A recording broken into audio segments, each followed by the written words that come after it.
Amen. Ce matin, je partage un deuxième message de la série « Je suis Jésus », comme on a vu tantôt à l'écran. On a vu la semaine passée « Je suis Jésus », l'époux. Il y en a qui s'en rappellent. Où ce qu'on a entendu la parole, où ce que la voix de l'Évangile, c'est la voix de l'époux qui appelle son épouse. Et c'est comme Jésus disait à l'épouse, « Veux-tu m'épouser? » Et on en a fini avec la conclusion, est-ce qu'on est prêt pour les noces avec Jésus? Aujourd'hui, ça va être un petit peu différent. C'est comme si Jésus arrivait à nous ce matin et il nous disait, « Je suis Jésus, le preacher. » Hey, merde! Je suis Jésus, le preacher. J'aime pas ça dire prédicateur. Je l'ai écrit parce que c'est en français, mais je le dis en anglais. Tu sais, ça preach quand c'est en anglais. Jésus, le preacher. Jésus, le prédicateur. Jésus, l'enseignant. 48 fois dans les 4 évangiles de la Bible, Matthieu, Marc, Luc, Jean, 48 fois, tout dépendant des versions du suprême, au moins 48 fois, on fait référence à Jésus comme étant un enseignant, un prédicateur. 48 fois dans 4 livres. Ça veut dire que ça prenait quelque chose dans la vie de Jésus. Jésus était un prédicateur, un enseignant complètement différent des autres enseignants et prédicateurs. Dans Matthieu 13, verset 54, la Bible dit, il va dans la ville de Nazareth où il a grandi et il se met à enseigner en parlant de Jésus. Il se met à enseigner les gens dans leur maison de prière. Et la Bible dit que ces gens-là sont très étonnés de la manière qu'il prêche et qu'il enseigne et ils disent, qui c'est qui lui a donné toute cette sagesse-là?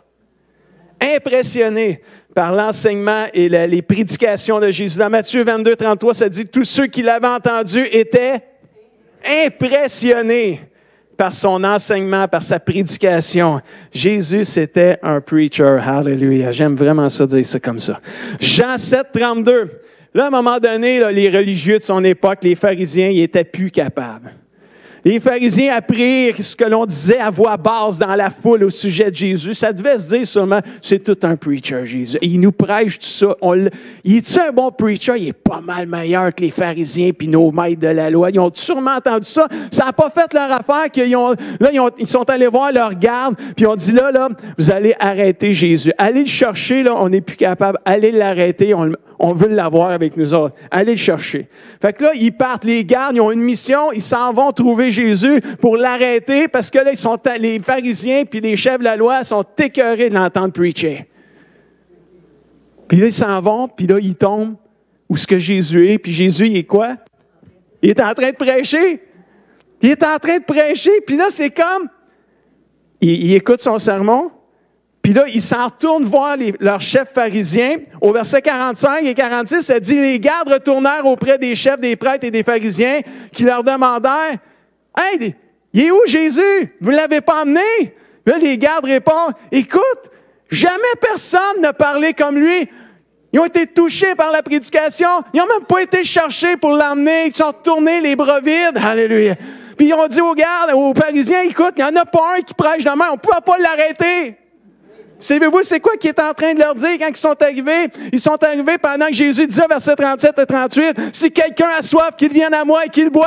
Alléluia. Celui qui croit en moi, des fleuves d'eau vive jailliront de leur cœur. » Comment peux-tu arrêter un preacher comme ça? Alléluia. C'est bon pareil. Jésus, il nous dit ce matin, « Je suis le prédicateur, le preacher. » Le meilleur prédicateur que la terre n'a pas connu, frères et sœurs. Wow! Est-ce qu'il y a des gens parmi nous aujourd'hui qui ont soif de la puissance et de la présence de Dieu? As-tu des gens ici ce matin qui ont le goût de voir leur cœur déborder des fleuves d'eau vive de l'Esprit, de son amour, de sa passion, de sa présence? Wow! 3 raisons ce matin pour lesquelles Jésus, c'est le plus grand prédicateur de tous les temps. Moi, là, je veux vivre pour Jésus, je veux vivre comme Jésus, je veux aimer comme Jésus, mais vu que moi, je suis un preacher, je veux preacher comme Jésus. Alléluia. Praise the Lord. Jésus, wow. Matthieu 7, versets 28 à 29. Première raison pourquoi Jésus, c'est le plus grand preacher de tous les temps. Quand Jésus eut achevé ses instructions ou son sermon, tous, ça inclut tout, puis ça exclut personne, tous restèrent impressionnés par sa manière d'enseigner, de prêcher. Car ils n'étaient pas comme leur maître de la loi, mais il les enseignait avec autorité. Complètement différents même de leurs propres enseignants, de leurs propres prédicateurs qu'eux-mêmes avaient. En étant Jésus, ils avaient tout impressionné. Jésus les dépassait tous parce que Jésus, numéro 1, prêchait avec autorité. Alléluia. Et quand on lit ce verset-là, c'est à la fin c'est à la fin de ce qu'on appelle le sermon sur la montagne de Jésus dans Matthieu 5, 6 et 7. Et à la fin du chapitre 7, c'est ça que les gens disent de Jésus. Ils étaient étonnés et impressionnés par la manière de prêcher et d'enseigner. Alléluia. Et quand tu lis le sermon sur la montagne dans le chapitre 5, 6 et 7, il y a de quoi à être impressionné, là. Il était complètement différent de tout ce qui s'enseignait, de tout ce qui se disait. Jésus prêchait avec autorité, prêchait avec l'onction du Saint-Esprit, l'autorité que Dieu le Père lui donnait. Pas de doute que Jésus, c'est le plus grand prédicateur et preacher de tous les temps. Et savez-vous quoi? Savez-vous quoi? On a ses enseignements dans sa parole, frères et sœurs. On a tous ses sermons dans la parole. Là, je monte ma tablette, là, mais je vous le dis, ma Bible est là-dedans. Jésus, on a tout accès à ses prédications. On a tout accès à ses sermons, à ses enseignements. Wow! Quel privilège! Puis savez-vous quoi? En plus, par-dessus le marché pour nous qui sommes aujourd'hui, Dieu, le Père et le Fils, ils ont envoyé le Saint-Esprit quand Jésus est parti au ciel. Puis c'est une des jobs du Saint-Esprit, tu sais quoi? Il y en a qui le savent, mais pour ceux qui ne le savent pas, c'est nous rappeler les preachings de Jésus. Alléluia! C'est nous rappeler les sermons de Jésus, nous rappeler les enseignements de Jésus. C'est la job du Saint-Esprit de nous rappeler ce que Jésus prêchait et enseignait avec autorité et puissance et onction. Alléluia! Savez-vous quoi? J'ai le goût de vous en rappeler un peu aujourd'hui. Alléluia! On va faire un peu de potluck spirituel des sermons de Jésus. On va aller en piger une coupe ce matin, mais on va faire des choses popcorn, là. Des sujets popcorn. On ne les approfondira pas, mais on va en parler une coupe. Parce que la deuxième raison pourquoi Jésus, c'est le preacher, le meilleur prédicateur de tous les temps, parce que Jésus prêchait non seulement avec autorité, mais prêchait de façon pratique. C'était praticable ce qu'il prêchait. C'était simple, c'était pratique. On va en faire une coupe avec vous ce matin. Des enseignements de Jésus qui étaient pratico-pratiques. Matthieu 5, verset 23. Supposez ceci. Tu t'en vas à l'église, tu t'en vas louer le Seigneur. Puis là, pendant que tu loues Dieu, comme un matin, c'était tellement bon. Présence de Dieu. J'aime toujours la présence de Dieu. J'aime les louanges. Nancy, on va s'ennuyer de toi, mais t'es bonne. Franchement, merci Seigneur. T'es inspiré de l'Esprit. Amen. Merci Seigneur.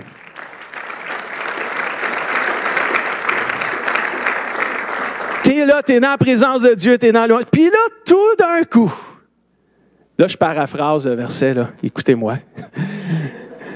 Puis là, tout d'un coup, tu te rappelles que tu as quelque chose contre quelqu'un. Ça donne que tu es pendant la louange. Pendant que tu es dans la présence de Dieu, tu te rappelles que tu as de quoi contre quelqu'un ou ben non, tu te rappelles que quelqu'un a de quoi contre toi. Puis là, le Seigneur, il dit, arrête ça, là, d'être là. Au verset 24, c'est comme, laisse ton offrande à cet endroit devant l'autel, puis va faire la paix avec ton frère, avec ta sœur. C'est assez pratico-pratique, ça. C'est assez clair, simple, précis, pratique. Tu as de quoi contre quelqu'un? Va le dire au pasteur. Ah, non, c'est pas ça. Tu peux aller le dire au pasteur si tu veux. C'est comme... Mais si le pasteur fait bien sa job, il va te dire les mêmes enseignements de Jésus, puis il va te dire, va faire la paix avec ton frère et ta sœur. Wow! Va peut-être t'aider à faire la paix. Des fois, ça prend un arbitre entre les deux. Elle va faire l'arbitre, ça ne me dérange pas. Mais moi, je ne peux pas faire la paix pour toi avec un autre. Je peux t'emmener vers là, mais je ne peux pas la faire pour toi. Jésus, c'est la même chose qu'il disait. Il dit, tu peux venir à moi, mais moi, je vais te dire, va voir ton frère, ta sœur, puis va régler. Va faire la paix. Un message simple, pratico. Tu as quelque chose contre quelqu'un a quelque chose contre toi, arrête tout ça, va faire la paix avec lui, avec elle, parce que tant que tu ne le feras pas, ça va rester là, puis ça va te déranger. Tu ne seras pas libre vraiment. L'expérience parle. Plusieurs pourraient raconter plein de témoignages de ce que je suis en train de partager là. En voulez-vous d'autres? Même si vous ne voulez pas, je vais en faire d'autres pareils. Ne vous inquiétez, Matthieu 6, 34. Ne vous inquiétez donc pas de hier. Mais non, il est déjà fait hier. Plus besoin de t'inquiéter pour hier. Inquiète-toi pas pour demain, parce que demain prendra soin de lui-même. À chaque jour suffit sa peine. C'est Jésus qui prêche ça. C'est Jésus qui est en train d'enseigner ça. Puis il dit, inquiète-toi pas. N'est-ce pas le lot de beaucoup de gens, et même de certains, et même peut-être plusieurs chrétiens? L'inquiétude, l'angoisse, qu'est-ce qui va arriver demain? Je suis inquiet pour demain. Et dans cet enseignement-là, à un moment donné, on ne lira pas les versets, mais ça dit, vous les lirez pour vous-même, ça dit, si Dieu prend soin des petits oiseaux puis des fleurs des champs qui n'ont pas besoin là, de eux-mêmes se nourrir, mais Dieu les nourrit eux-mêmes, puis ils grandissent, puis ils fleurissent, puis ils s'envolent. Si Dieu prend soin des oiseaux puis des fleurs des champs, pensez-vous qu'il ne prendra pas soin de chacun de nous puis de nos besoins? Pourquoi s'inquiéter pour demain quand Jésus est là avec nous? Parce ce qu'il vit, je n'ai rien à craindre. Parce ce qu'il vit, je n'ai pas à m'inquiéter. Mes lendemains sont assurés. Alléluia. Ah, que j'aimais ça quand tu as chanté ça. Oh, wow, c'était bon. C'est drôle parce que ce chant-là, je ne savais pas que tu chantais. Je sais que tu as pratiqué, mais je ne l'ai pas entendu pendant la pratique, ce chant-là. Puis tu chantais à mon banc, puis je me disais, Seigneur, parce que tu règnes. Là, on chantait. Mon Dieu règne. Parce que tu règnes, on n'a rien à craindre. Parce que tu règnes, mes lendemains sont assurés. Je n'ai pas à m'inquiéter pour demain. Puis là, tu chantes par ce qu'il vit, mes lendemains sont assurés. Oh, on est dedans matin. Wow, c'est vraiment bon. On est toujours dedans, mais il y a des fois que tu te sens plus dedans encore que dedans. Ça m'a dit, tu te sens dedans quand tu te sens comme ça. Matthieu 6, 24. En voulez-vous une autre image, frères et sœurs, ce matin? Jésus qui prêche, et ça a dû frapper comme dans frapper. Là. Personne ne peut servir 2 maîtres, disait Jésus. On comprend pourquoi il est impressionné par son enseignement. Là. Personne ne peut servir 2 maîtres. En effet, ou bien tu vas détester un et tu vas aimer l'autre, ou tu vas être fidèle à un et tu vas être infidèle ou mépriser l'autre. Puis là, il finit ça, là, puis c'est là que ça a frappé. Vous ne pouvez pas servir à la fois Dieu et l'argent. Oh, bang! Ça, c'est solide. Ça, c'est solide. Mais c'est pratique. C'est clair et net.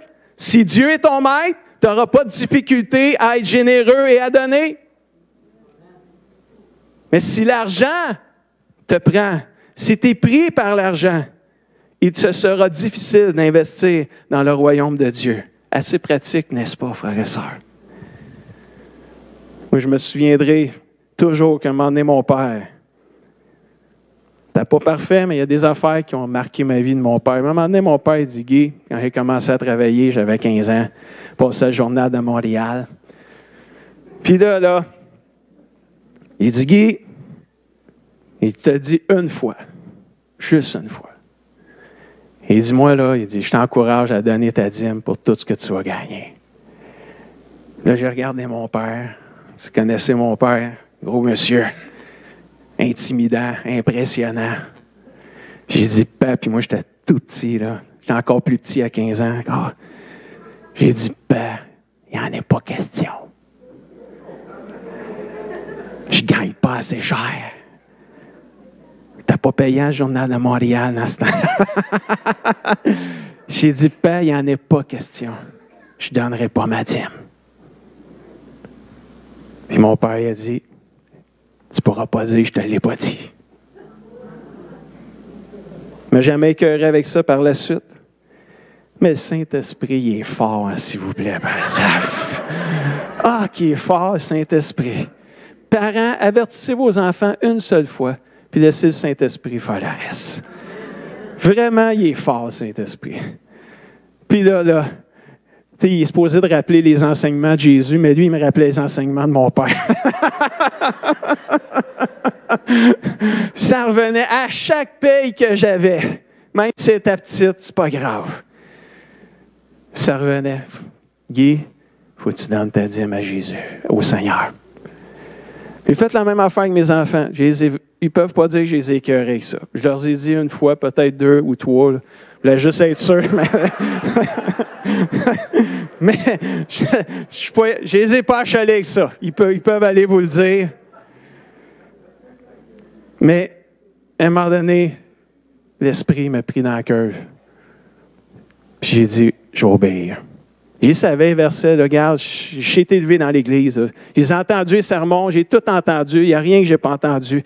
C'est juste mes premières payes, là, c'est quand le Seigneur, ça fait mal, là, tu sais. J'ai travaillé fort, là, j'ai sorti mon bicycle à 6 heures du matin pour aller passer le journal dans les maisons, affronter les chiens qui jappent, puis qui des fois sont lousses, tu sais. Puis, tu sais, j'ai travaillé fort, puis là, il faut que je t'en donne en plus, là, tu sais. Sans réaliser que finalement, c'est lui qui me faisait une grâce de m'en donner. Je n'avais pas compris que c'est lui qui me donnait tout ça, cet argent-là. Puis qu'il en a redonné une partie pour son royaume, pour son Église, pour que l'Église de Dieu avance, c'était juste normal. J'ai dit, Seigneur, pardonne-moi de ne pas avoir écouté mon Père quand il me l'a dit. J'ai commencé à investir dans le royaume de Dieu. Amen. Jamais manqué de rien. Jamais. Je suis arrivé à l'église au Nouveau-Brunswick en 98. J'ai dit, ça va être quoi la paye que vous allez me donner? Après qu'on a dit oui, puis tout. Il dit oui sans même savoir la paye. Imagine-toi, ton premier pastorat, tu ne penses même pas à ça. Il dit, ça va être ça, es-tu content avec ça? Il disait, êtes-vous sûr que vous allez avoir de l'argent pour me payer? Moi, c'est juste ça. Une petite église de 30 personnes, là, c'est pas beaucoup de monde. Là, oui, pasteur, inquiète-toi pas. Comme c'était, j'ai le verset qu'on a lu. Inquiète-toi pas pour ta paix, inquiète-toi pas pour demain, tu vas en avoir une. Le premier mois que je suis arrivé là, il n'y a pas un dimanche que l'offrande était plus que ma paye de l'Église. On ramassait l'offrande le dimanche, puis l'offrande toute ramassée, c'était moins que ma paye. Hey, Aline, j'ai dit, ils ne me payeront pas. Ils vont couper ma paye, ça ne sera pas long. Là. Écoute bien, comment veux-tu payer le pasteur quand l'offrande, c'est moins que la paye? C'est sûr qu'ils vont me couper, il faut qu'ils payent les autres affaires. Il y avait d'autres dépenses aussi. Là. Puis en plus, cette église-là ne payait pas sa dîme au district. Puis moi, j'arrive, puis j'apprends ça, je dis, vous ne payez pas la dîme? Puis là, je me disais, ils ne payent pas leur dîme. Il y en a moins que ma paye. Puis là, il faudrait que je leur dise qu'ils payent leur dîme. C'est sûr que j'ai plus de paye, là, moi. Là. C'est sûr que j'ai plus de paye. Bien, croyez-le pas, mais croyez-le. c'est mon patois, ça, c'est mon expression. Là. Ils ont commencé à donner leur dîme au district. J'ai dit, comment voulez-vous que j'enseigne la dîme si nous, comme Église, on ne le fait pas? Ils ont commencé à faire un gros pas de foi. Mais on n'a jamais eu une coupure dans notre paye.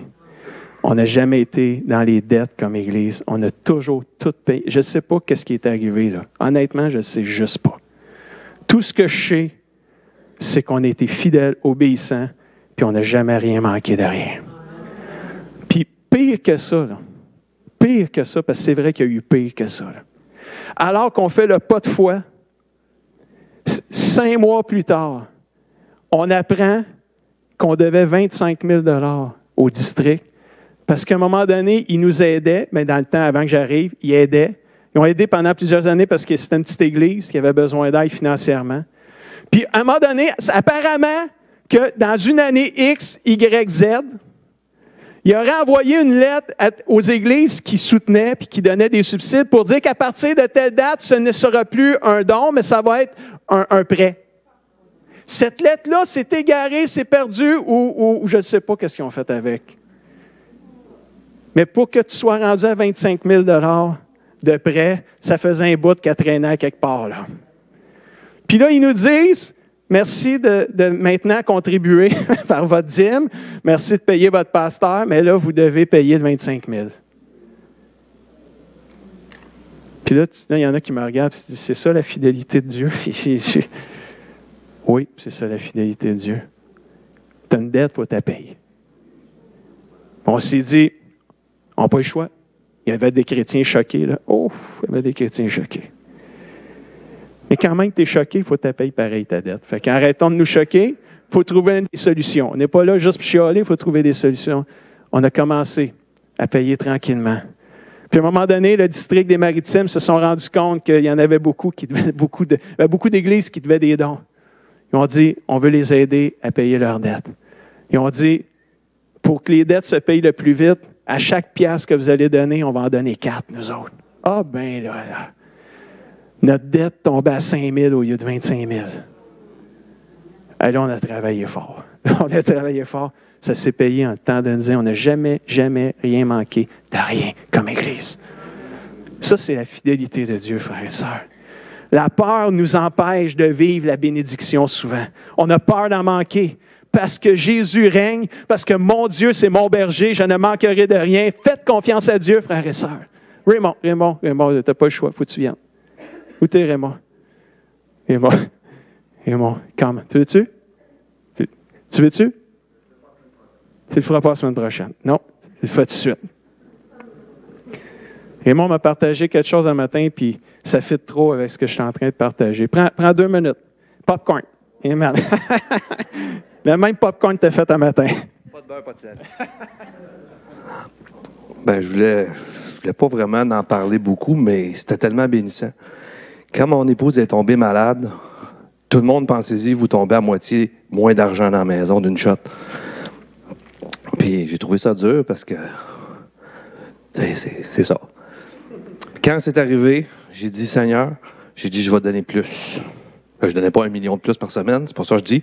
Mais j'ai décidé de donner plus dans mon offrande et dans ma dîme. Même que mon épouse a dit, tu donnes tout ça? J'ai dit oui. J'ai dit, j'ai confiance. Puis tu vas le dire, Josiane, c'est pas vrai ce que je te dis là, mais j'ai dit, j'ai confiance que Dieu va pourvoir. J'avais une dette de 9 000 sur ma marge de crédit. Puis à la date d'aujourd'hui, il reste que des poussières en ce moment. J'ai réussi à changer de voiture, ça c'est un autre miracle, parce que je me rappelle le matin, juste dire ça aussi parce que ça a rapport un peu. Je me levais le matin, j'avais une voiture qui valait plus grand-chose, puis pour la réparer, il fallait donner plus. Puis la journée, il fallait que mon épouse aille à des examens à l'hôpital, il fallait que je reconduise mon fils à Montréal, l'auto ne part pas. Il fallait que j'aille travailler, puis cette journée de travail-là, je ne pouvais pas me permettre de perdre, c'est au-dessus de 100 $ que je perdais, je ne pouvais même pas me permettre ça. Parce que sinon, c'était pas d'épicerie, pas d'électricité, c'était quelque chose, on n'arrivait pas. Puis je pleurais dans mon char. Fait j'ai appelé David, viens booster mon char, m'a essayé de me rendre au moins à Montréal. Josiane allait appeler quelqu'un. Puis la personne, elle se reconnaît, puis je suis vraiment reconnaissant. Elle est arrivée, ben c'est rien de ça, là. Je broyais le matin, là, ça s'est fait dans 1 heure de temps. Elle est arrivée, elle a dit qu'elle m'a donné une enveloppe. Ça a payé ma journée de travail, puis toutes les dépenses. Dieu était de même, il y a des gens qui ont aidé, ils ont prié surtout. Mais il faut dire, ma marge de crédit, c'est des miettes. Puis j'ai moins de salaire. J'ai donné plus à l'Église. Puis pourtant, je l'avais encore, cette marge-là, à 2 salaires. Dieu m'a rendu tellement responsable dans mes finances. Je trouve ça plate parce que mon épouse, oui, elle récupère tranquillement, mais d'un autre côté, j'ai été béni dans tout ça parce que j'ai appris à bien gérer les choses. Puis je rends gloire à Dieu parce que c'est vraiment à lui. Je regarde mon compte, puis il n'est plus négatif. Puis avant, on était toujours négatif dans les premiers temps, puis j'aimais pas ça. Maintenant, je n'ai plus de négatif. Fait que... Amen. Amen. Praise the Lord. Merci Raymond, la fidélité de Dieu. Amen. Hallelujah. Un autre enseignement pratico-pratique de Jésus dans Matthieu chapitre 7, verset 24. Plusieurs connaissent l'histoire des 2 maisons.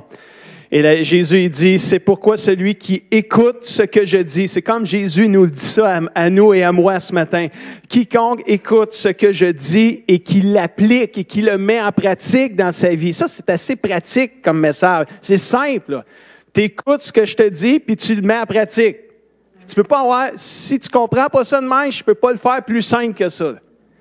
Et Jésus, il dit, celui qui écoute ce que je dis et qui le pratique, l'applique dans sa vie, ressemble à un homme sensé, réfléchi, responsable, qui a bâti sa maison sur le roc.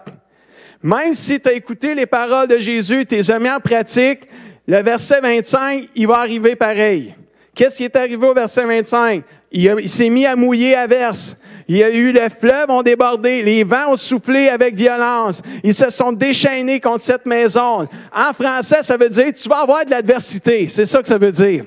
Et la Bible dit que cette maison-là ne s'est pas effondrée parce que ses fondations reposaient sur le roc. Pourquoi qu'il reposait sur le roc? Parce que cette personne-là avait entendu les paroles et les instructions de Jésus, puis ils les avait juste appliquées à sa vie. Alléluia. Cette personne-là, c'est quoi qu'elle a fait? Elle a fait que quand un moment donné, elle s'est rendu compte qu'elle avait quoi contre quelqu'un, elle est allée faire la paix avec cette personne-là. Un moment donné, cette personne-là s'est rendue compte qu'elle s'inquiétait pour demain. Puis elle a dit non, faut pas que je m'inquiète pour demain parce que Jésus vient dire pas s'inquiéter pour demain. À chaque jour suffit sa peine, praise the Lord. Et là, la personne, à un moment donné, elle s'est rendue compte que, elle a perdu sa job, puis comme Raymond, là, tu sais, puis, là, qu'est-ce que je fais? Mais là, il n'y aura pas le choix, faut que je coupe dans la dîme. Non, faut pas que je coupe, c'est que, au contraire, j'en donne plus, comme Raymond.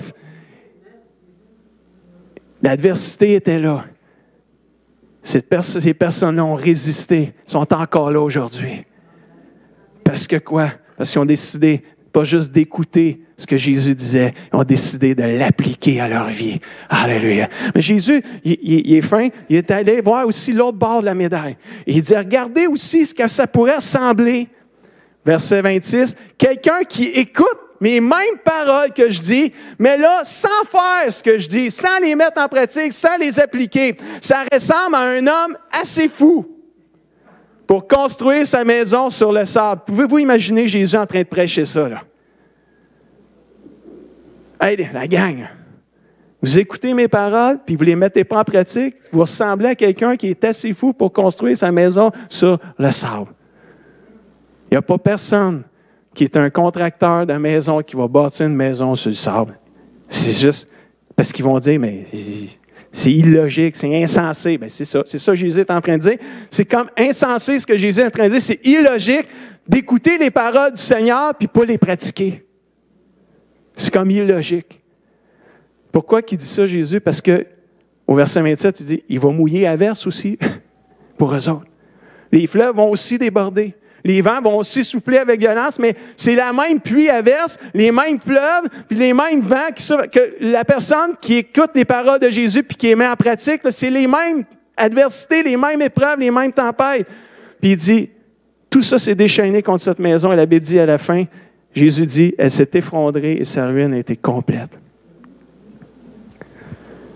Quelqu'un qui écoute les paroles de Jésus, qui les pratique, va résister devant les tempêtes de la vie, frères et sœurs. Vous ne pouvez pas être détruit, vous n'êtes pas tuable. Moi, j'aime ça. Tant qu'à focuser sur le négatif, on va rester sur le positif. Si tu es mis en pratique, tu n'es pas tuable. Il n'y a pas une épreuve qui va t'écraser, frères et sœurs. Il n'y a pas une épreuve qui va détruire ta foi. Si tu écoutes les paroles de Jésus, puis tu fais ce qu'il te dit. Est-ce qu'on peut avoir un amen pour ça ce matin? Je termine avec Amen. Merci Seigneur. Veux-tu rester debout devant l'adversité? Entends les paroles de Dieu et mets-les en pratique. Amen. Praise the Lord. Jésus prêchait avec autorité. Il prêchait de façon pratique. Et troisième et dernièrement, Jésus prêchait avec des images. Oh, que Jésus, il aimait les images. Oh, praise the Lord. Tu sais, des paraboles dans un autre mot pour ça. Jésus prêchait des images pour enseigner des vérités profondes. Jésus, il n'était pas un prédicateur plate et ennuyant. Ça, c'est toujours la petite crainte quand tu es preacher. Là. Tu vas-tu être plate puis ennuyant? C'est ce que je prie, Seigneur, que je sois comme toi. Pas plate, pas ennuyant, mais dynamique, inspirant, rempli de l'esprit. Prêchant avec ton autorité. Donne-moi ton autorité, Papa Céleste, quand je prêche. Alors, pour pas que je prêche moi l'humain, mais que ce soit le divin en moi qui parle. Alléluia. Et là, Jésus commence à enseigner toutes sortes d'images, puis il dit, Paul, vous êtes le sel de la terre. Le sel de la terre. Vous donnez du goût aux autres. Puis il dit, chapitre 5, verset 14, tout de suite après, il dit, vous êtes la lumière du monde. Tu pars du sel, tu t'en vas à la lumière.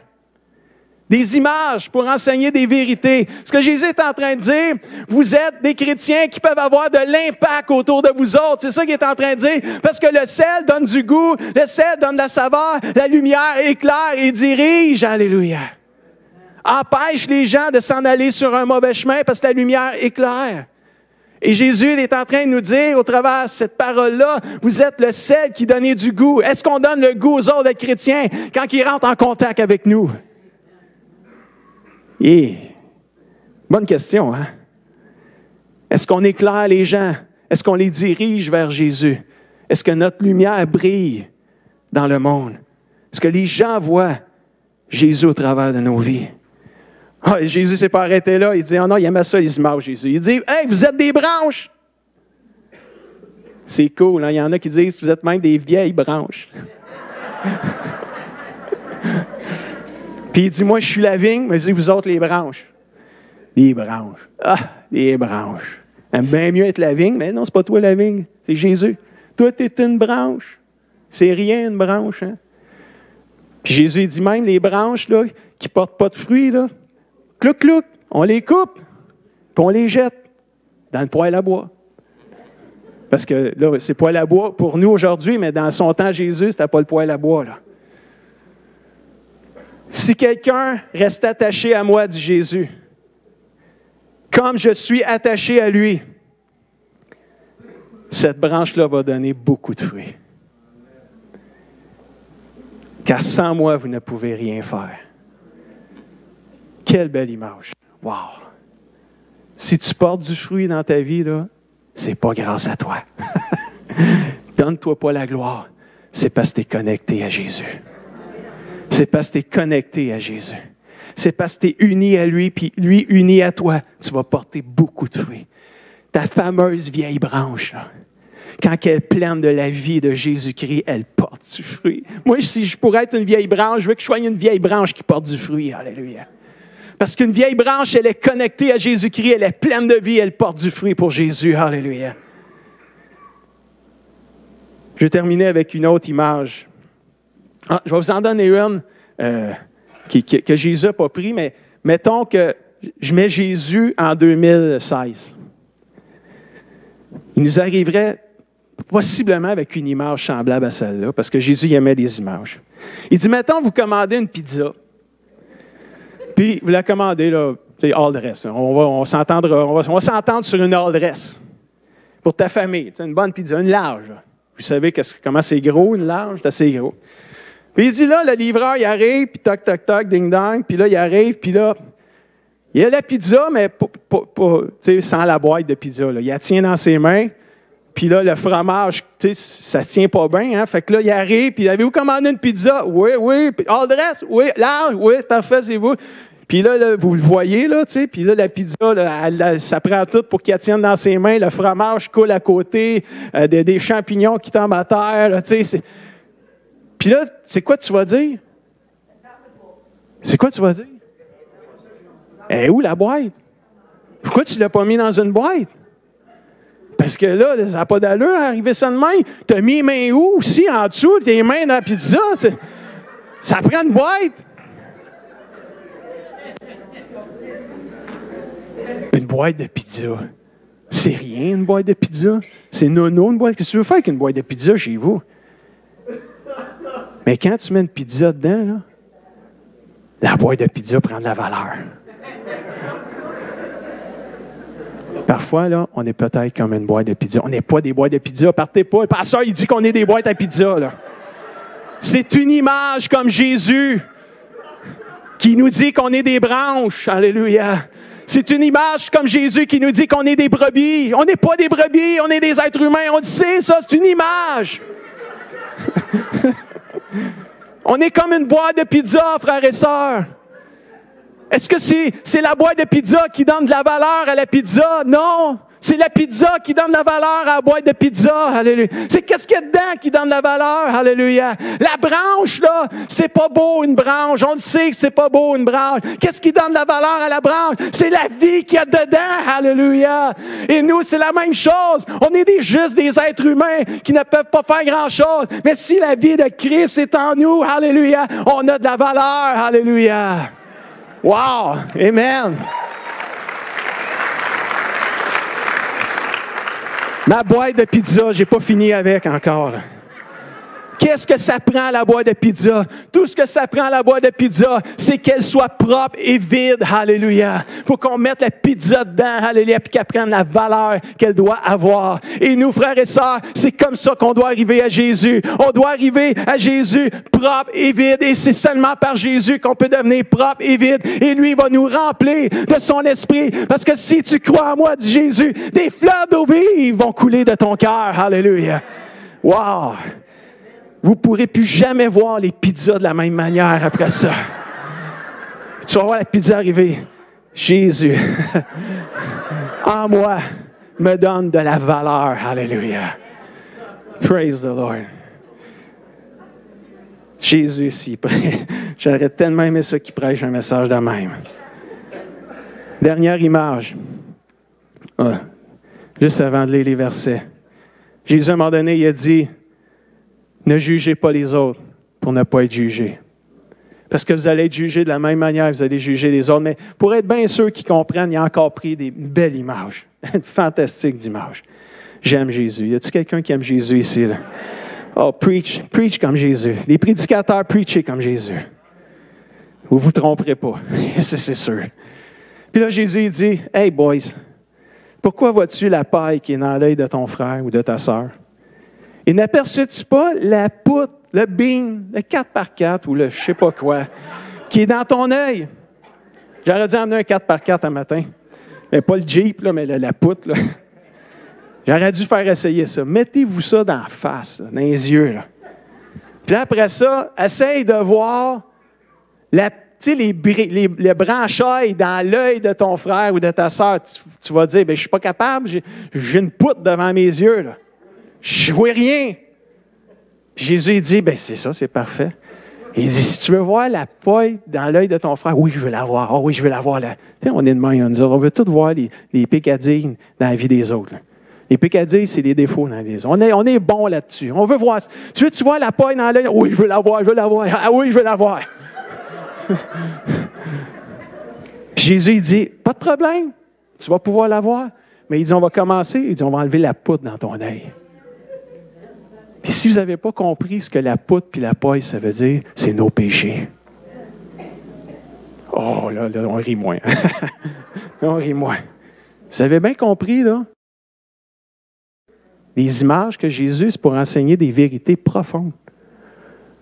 Puis quand on juge les autres, c'est parce qu'on voit des péchés dans la vie des autres. On voit des actions inappropriées, puis on porte des jugements. Puis là, mon doigt, il pointe. Là. On porte des jugements. Puis Jésus, il dit, pourquoi vois-tu la paille qui est dans l'œil de ton frère, les problèmes ou les péchés qui sont dans l'œil de ton frère, et n'aperçois-tu pas les propres péchés qui sont dans ton œil à toi?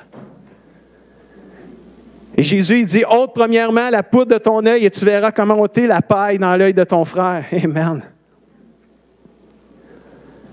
Parce que quand tu vas commencer à enlever la poutre et les péchés de ton cœur, de ta vie, tu vas commencer à connaître la grâce de Dieu.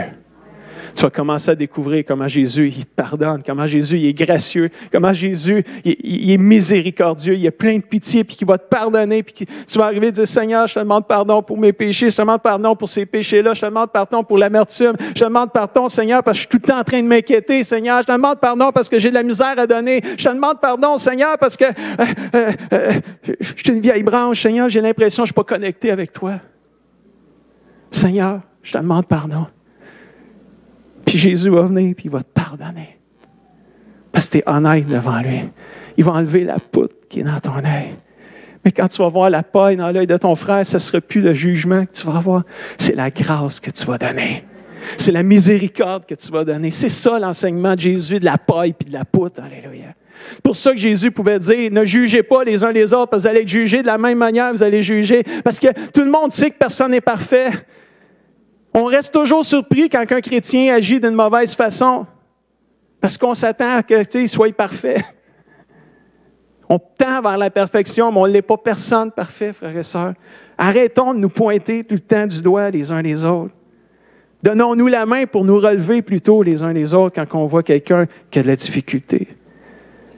En terminant ce matin, Jésus nous dit, « Je suis Jésus, preacher, le prédicateur.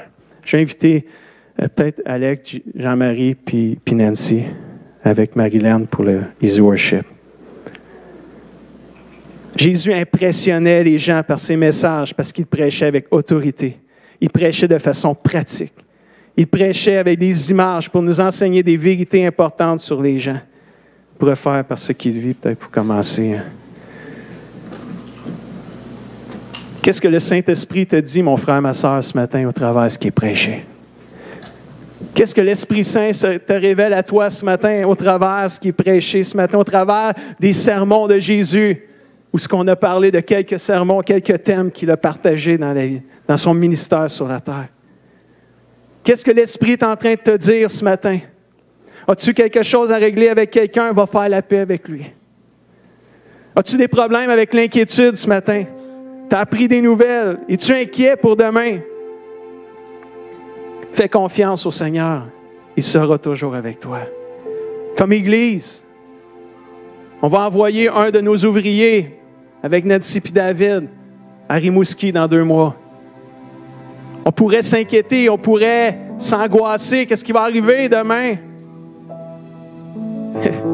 Ça s'applique aussi à nous autres, ce verset-là. Ne vous inquiétez pas pour demain. Le lendemain aura soin de lui-même. On voit la main de Dieu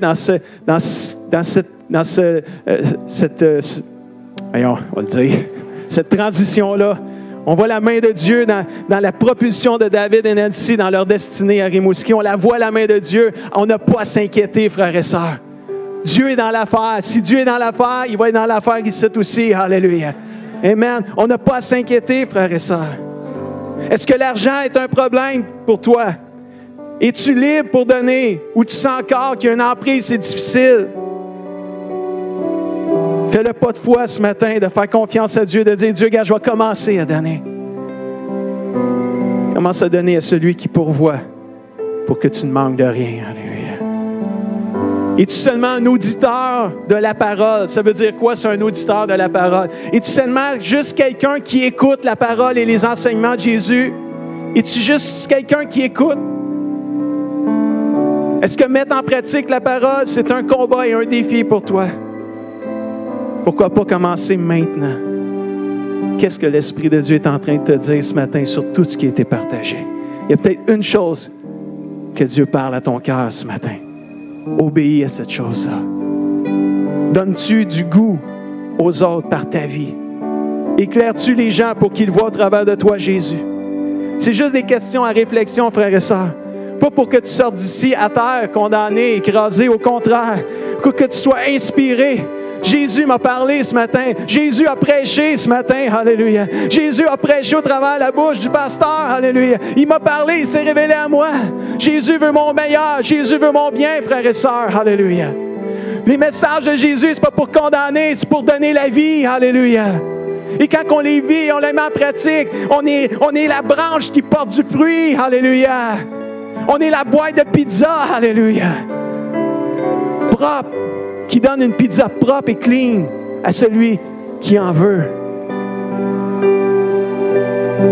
Est-ce qu'on peut offrir aux gens un Jésus qui sauve? Est-ce qu'on peut offrir aux gens un Jésus qui libère? Ou est-ce que l'image qu'on donne aux autres de Jésus, c'est un Jésus qui est méchant et qui est dur? Est-ce que tu es plus vite à juger qu'à examiner ton cœur en premier? Wow! Quand Jésus disait de ne pas juger, dans le fond, ce qu'il était en train de dire aussi, examine ton cœur en premier. Examine ton cœur en premier. Juge pas ton frère, ta sœur. Es-tu connecté à Jésus? Te sens-tu proche de lui? Wow! Si ce n'est pas le cas, hey, pars pas d'ici, connecte-toi. Mets la switch à on, man. Mets la switch à on, mon frère, ma soeur. Reviens dans ses bras d'amour. Il va te prendre. C'est ça, sa grâce, sa miséricorde. Il est là, là. Dis pas que tu n'es pas digne. Ouais, tu n'es pas digne. Tu peux le dire que c'est vrai que tu n'es pas digne. Viens à Jésus, tel que tu es. Il sait que tu n'es pas connecté. Si tu n'es pas connecté, anyway, tu n'y apprendras rien un matin. Là. Il sait tout. Lui, tout ce qu'il veut, Jésus, c'est ça. Il dit, je veux que tu te connectes avec moi. Je suis mort sur la croix pour ça. J'ai tout payé. J'ai tout ce que tu as à faire. Aime-moi, dit Jésus. Reste fidèle à moi. Aime-moi, dit Jésus. La dernière parole de Jésus pour nous ce matin. Est-ce qu'on peut se lever ensemble alors que je vais la dire?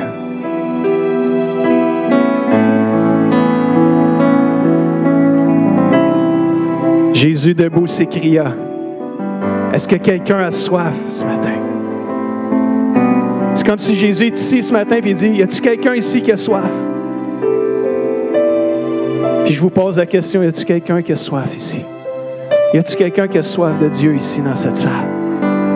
Qu'il vienne à moi, dit Jésus. Qu'il vienne à moi. Parce que celui qui croit en moi, les fleuves d'eau vive jailliront de son cœur. Veux-tu les eaux vives du Seigneur ce matin? Peu importe ton besoin, viens à lui et laisse-toi remplir de sa présence. On va ouvrir l'autel de la prière. Il est juste 11h35. Il est tellement tôt. Les Big Macs ne seront pas prêts avant 12h30. Anyway, fait que... Praise the Lord. Pendant qu'on va chanter par ce qu'il vit, je vous invite à sortir de vos bancs. As-tu soif ce matin? Viens dans sa présence. Laisse-toi remplir de sa présence. Amen. Par ce qu'il vit. Merci Jésus. Parce qu'il